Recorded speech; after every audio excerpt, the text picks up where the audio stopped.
বৃত্তের ক্ষেত্রফল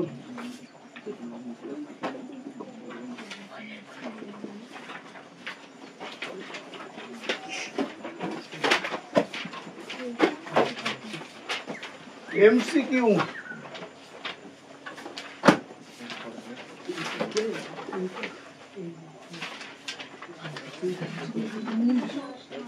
কোষে দেখি 18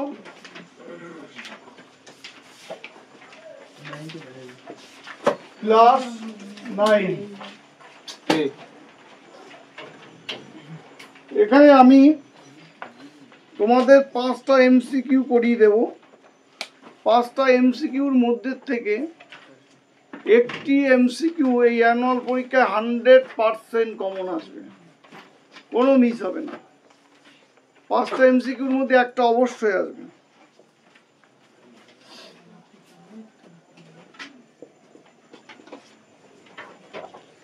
একটি বৃত্তাকার ক্ষেত্রের ক্ষেত্রফল x বর্গ একক, পরিধি y একক, ব্যাসের দৈর্ঘ্য z একক হলে x বাই yz এর মান কত হবে দেখো।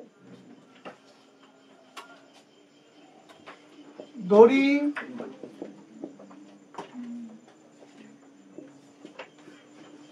বৃত্তের ব্যাসার্ধ r একক, অতএব বৃত্তের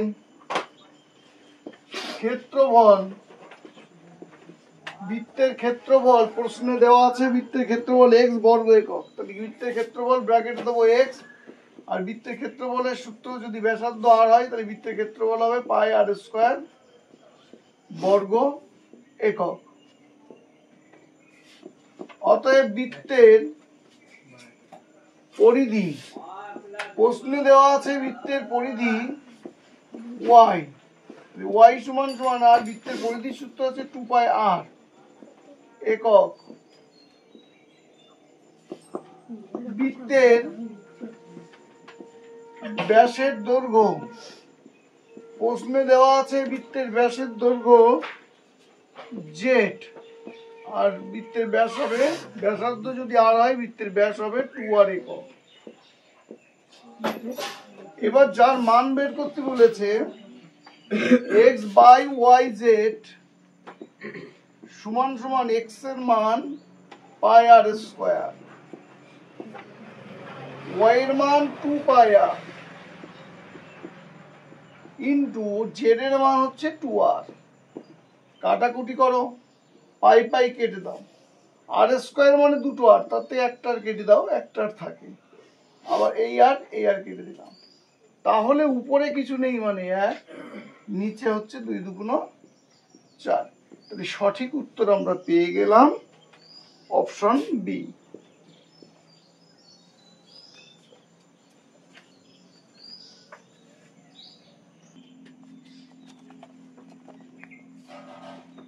একটি বৃত্তের পরিলিখিত ও অন্তর্লিখিত বর্গক্ষেত্র দ্বয়ের ক্ষেত্রফলের অনুপাত।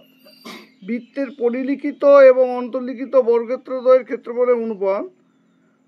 Option A 4:1, option B 1:4, option C 2:1, option D 1:2।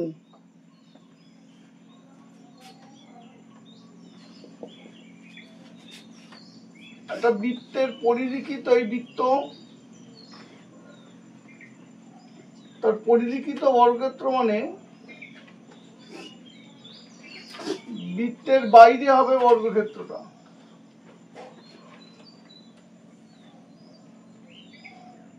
বর্গক্ষেত্রটা বৃত্তের বাইরে। আর বৃত্তের অন্তর্লিখিত বর্গক্ষেত্র হলে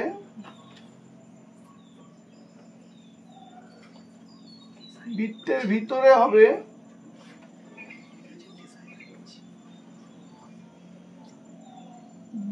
ভিতরে হবে বর্গক্ষেত্র।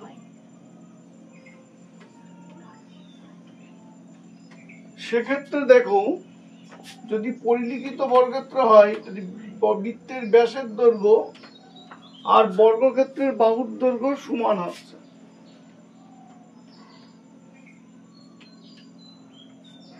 আর যদি অন্তর্লিখিত বর্গক্ষেত্র হয় তাহলে বর্গক্ষেত্রের কর্ণের দৈর্ঘ্য আর বৃত্তের ব্যাসের দৈর্ঘ্য সমান হবে। ধরি বৃত্তের ব্যাসার্ধ আর একক, অতএব পরিলিখিত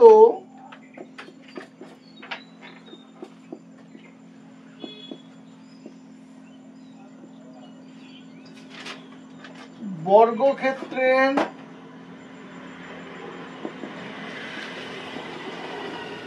একটি বাহুর দৈর্ঘ্য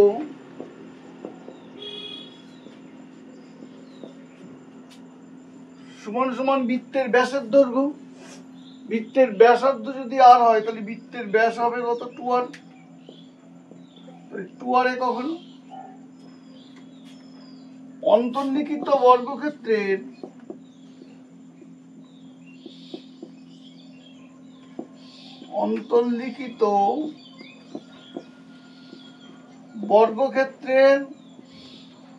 অর্থাৎ এই বর্গক্ষেত্রের বেলায় বলছি, অন্তর্লিখিত বর্গক্ষেত্রের কর্ণের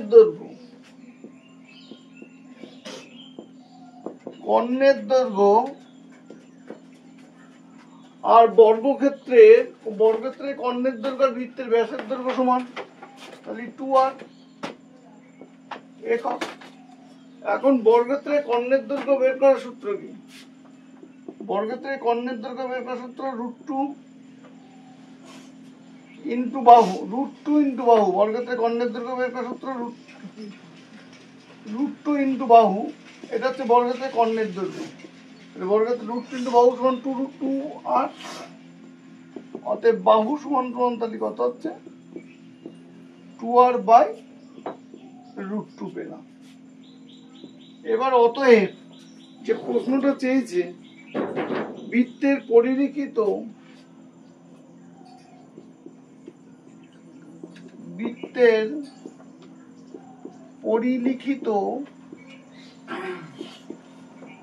ও অন্তর্লিখিত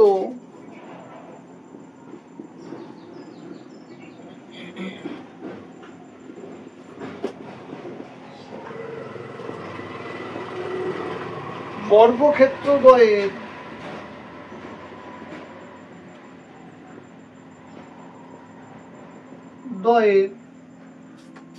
ক্ষেত্রফলের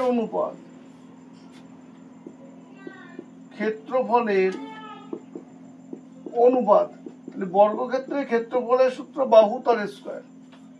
তাহলে পরিলিখিত বর্গক্ষেত্রে একটি বাহুর দৈর্ঘ্য 2r, তাহলে 2r তার হোল স্কয়ার ইজ টু অন্তর্লিখিত বর্গক্ষেত্রের বাহুর দৈর্ঘ্য হচ্ছে 2r/2 √2, তাই 2r/√2 তার হোল স্কয়ার সমান সমান কত হয়? 2 2 গুণ 4 r স্কয়ার হয়। 2r তার হোল স্কয়ার করলে 4 r square is to 4 r square by হয় কত? 2। 4 r স্কয়ার 4 r স্কয়ার উঠে গেল, তাহলে 1:1/2। 2 দিয়ে গুণ করলে 2 1 কে 2, আর 1/2 কে 2 দিয়ে যদি গুণ করো তাহলে হয় 1।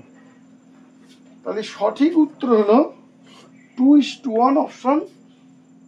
কোন অপশন হলো সঠিক উত্তর? Option C.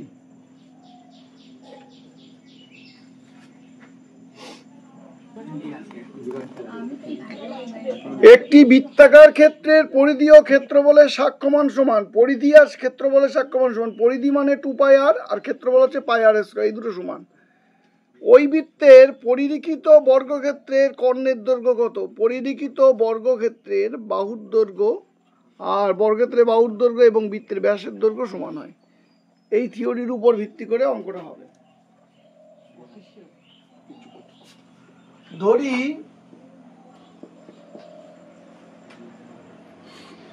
বৃত্তাকার ক্ষেত্রের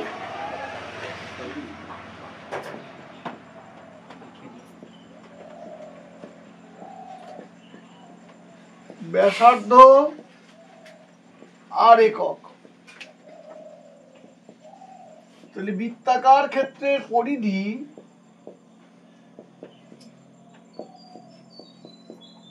পাই আর একক। বৃত্তাকার ক্ষেত্রের ক্ষেত্রফল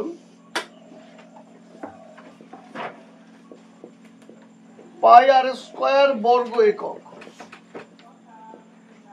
এবার এই দুটো সমান বলেছে, তাহলে শর্তানুসারে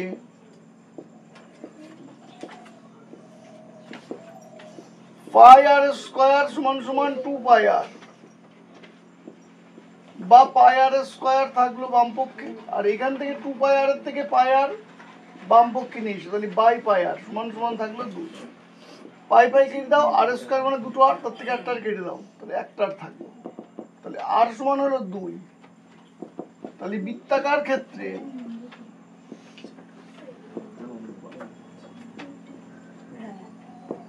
তাহলে ব্যাস কত? ব্যাস হচ্ছে ব্যাসার্ধের দ্বিগুণ, তাহলে অর্থাৎ 2 আর, তাহলে আর এর মান যদি 2 হয় তাহলে ব্যাস হবে 2 গুণ 2, তাহলে 4 একক হবে ব্যাস। এখন বৃত্তের ব্যাসের দৈর্ঘ্য আর বর্গক্ষেত্র পরিলিখিত বর্গক্ষেত্রের বাহুর দৈর্ঘ্য সমান। পরিলিখিত, যেখানে পরিলিখিত না দিয়ে বৃত্তের দাও, বৃত্তের পরিলিখিত বর্গক্ষেত্রের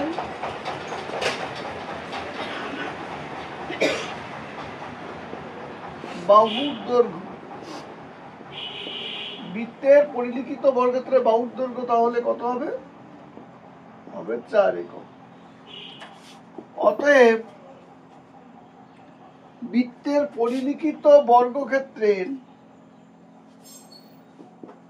কর্ণের দৈর্ঘ্য, কর্ণের দৈর্ঘ্য বের করার সূত্র √2 গুণ বাহু,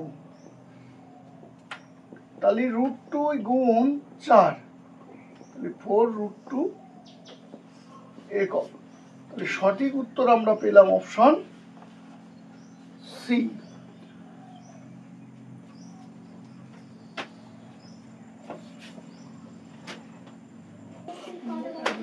একটি সমবাহু ত্রিভুজের পরিলিখিত ও অন্তর্লিখিত বৃত্তাকার ক্ষেত্রের ক্ষেত্রফলের অনুপাত 4:1, 1:4, 2:1, 1:2, এর মধ্যে কোনটা হবে বের করতে হবে।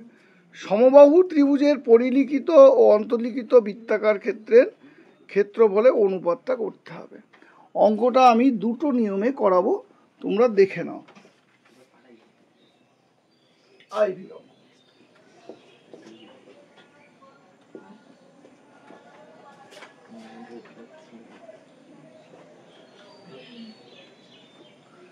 সমবাহু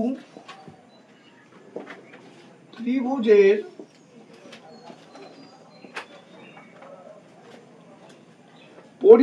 পরিব্যাসার্ধের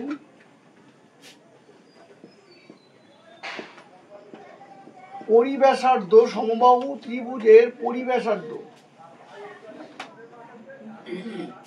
সমান সমান 2 গুণ অন্তব্যাসার্ধ,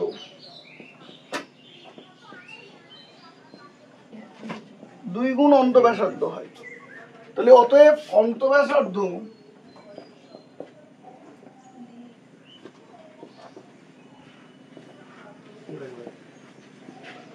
আর একক হলে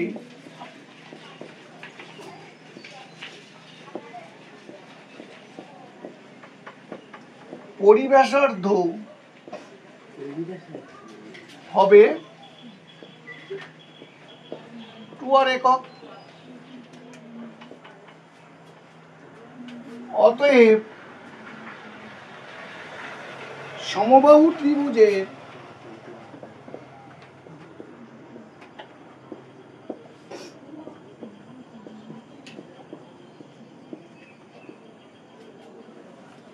পরিলিখিত ও অন্তর্লিখিত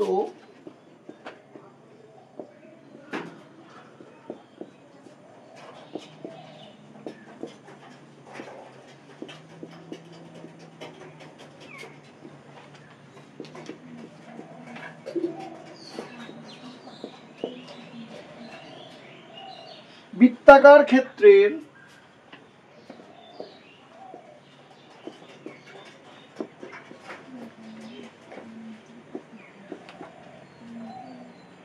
ক্ষেত্রফলের অনুপাত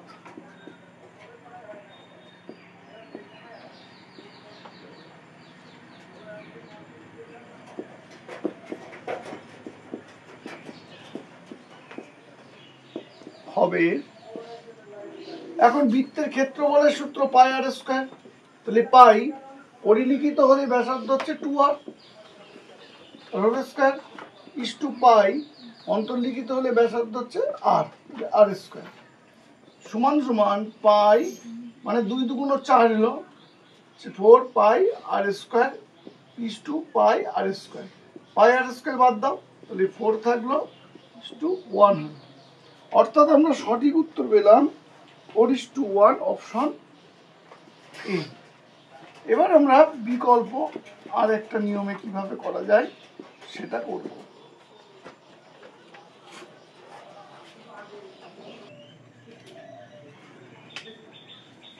এবার দেখো ধরি সমবাহু ত্রিভুজের উচ্চতা এই একক। এখন এখানে আমরা কিন্তু বাহুর থেকেও ধরতে পারি, সমবাহু ত্রিভুজের বাহুর দৈর্ঘ্য x, উচ্চতা √3/2 ইন্টু x করেও আমরা করতে পারতাম। তো আমরা x ওটা বাহুর দৈর্ঘ্য থেকে এগোচ্ছি না, সমবাহু ত্রিভুজের উচ্চতা থেকে ধরছি, উচ্চতা এই একক। তাহলে সমবাহু ত্রিভুজের পরিব্যাসার্ধের দৈর্ঘ্য মানে পরিব্যাসার্ধ হচ্ছে, সমবাহু ত্রিভুজের পরিব্যাসার্ধ হচ্ছে সূত্র হচ্ছে 2/3 ইন্টু উচ্চতা ইন্টু সমবাহু ত্রিভুজের উচ্চতা, তাহলে 2/3 গুণ উচ্চতা h মানে 2h/3 একক। আর সমবাহু ত্রিভুজের অন্তব্যাসার্ধ বের করার সূত্র হচ্ছে 1/3 ইন্টু উচ্চতা, অর্থাৎ এখানে উচ্চতাটা তো h, তাহলে h। আচ্ছা এখানে কিন্তু 2/3 ইন্টু, যদি আমি এখানে 2/3 ইন্টু h না দিই তাহলে কিন্তু পরিষ্কার বোঝা যাচ্ছে না, পরে প্রশ্ন চিহ্ন আসবে, তাহলে তো আপনি 2h/3 কি করে পেলেন, পরবর্তীতে স্টুডেন্টরা বুঝতে পারবে না। তাহলে এখানেও ঠিক তাই করিনি, 1/3 ইন্টু উচ্চতা হচ্ছে h, তাহলে কত হলো h/ কত হলো 3 একক আসলো, পরিব্যাসার্ধ অন্তব্যাসার্ধ পেয়ে গেলাম। তাহলে অতএব সমবাহু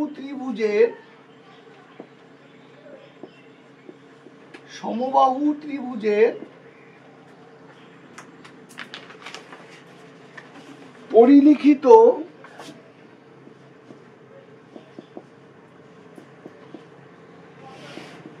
ও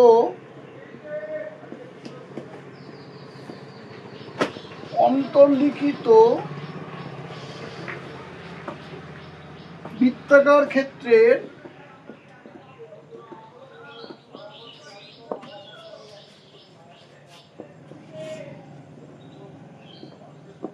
ক্ষেত্রফলের অনুপাত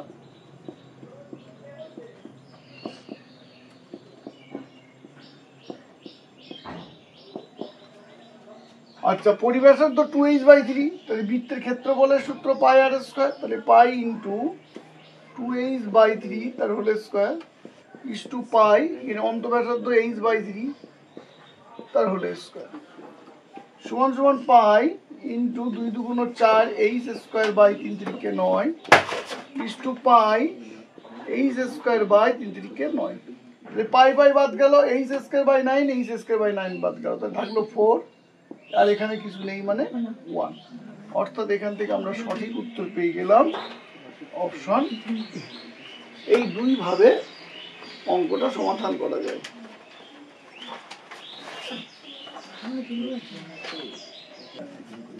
একটি বলয়াকৃতি লোহার পাতের অন্তব্যাস 20 সেন্টিমিটার এবং বহির্ব্যাস 22 সেন্টিমিটার, বলয়টিতে লোহার পাত আছে কতটা সেটা বের করতে হবে। দেখো অন্তব্যাস 20 সেন্টিমিটার, তাহলে অন্তব্যাসার্ধ হবে 20/2 10 সেন্টিমিটার। ব্যাস আছে 22 সেন্টিমিটার, তাহলে বহির্ব্যাসার্ধ হবে 22/2 11 সেন্টিমিটার। এখন বলয়টিতে লোহার পাত আছে, মানে ফাঁপা গোলকের আয়তনের সূত্র বের করতে হবে। ফাঁপা গোলকের আয়তনের সূত্র হচ্ছে পাই r1² মাইনাস r2²। তাহলে এখানে পাই 11² মাইনাস 10² করলে উত্তরটা এসে যাবে।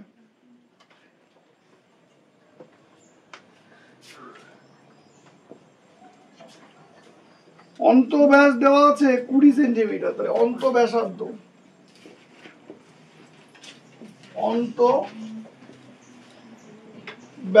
হচ্ছে r2 সমান সমান অন্তব্যাসার্ধকে আমরা r2 ধরি 20/2 সেন্টিমিটার। কাটাকুটি করো, 10 দুগুণ 20, তাহলে 10 সেন্টিমিটার। বহির্ব্যাসার্ধ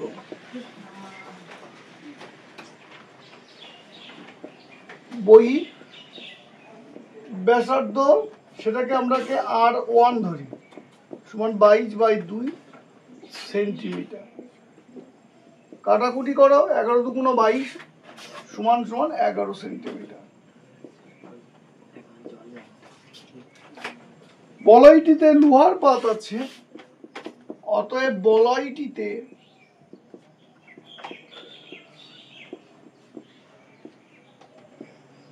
লোহার পাত আছে।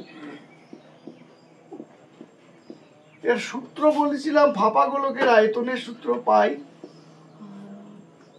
r1² মাইনাস r2² সমান সমান পায়ের মানটাকে বসিয়ে দিই। পায়ের মান 22/7, r1 এর মান 11 তার স্কোয়ার মাইনাস r2 মান 10 তার স্কোয়ার। 22/7 11 11 121 মাইনাস 10 10 কে 100। 22/7 গুণ 121 থেকে 100 বিয়োগ করলে 21 হয়, 7 দিয়ে কাটো, 3 7 21 হয়, 3 22 66 বর্গ সেমি। তাহলে সঠিক উত্তর আমরা পেলাম অপশন সি।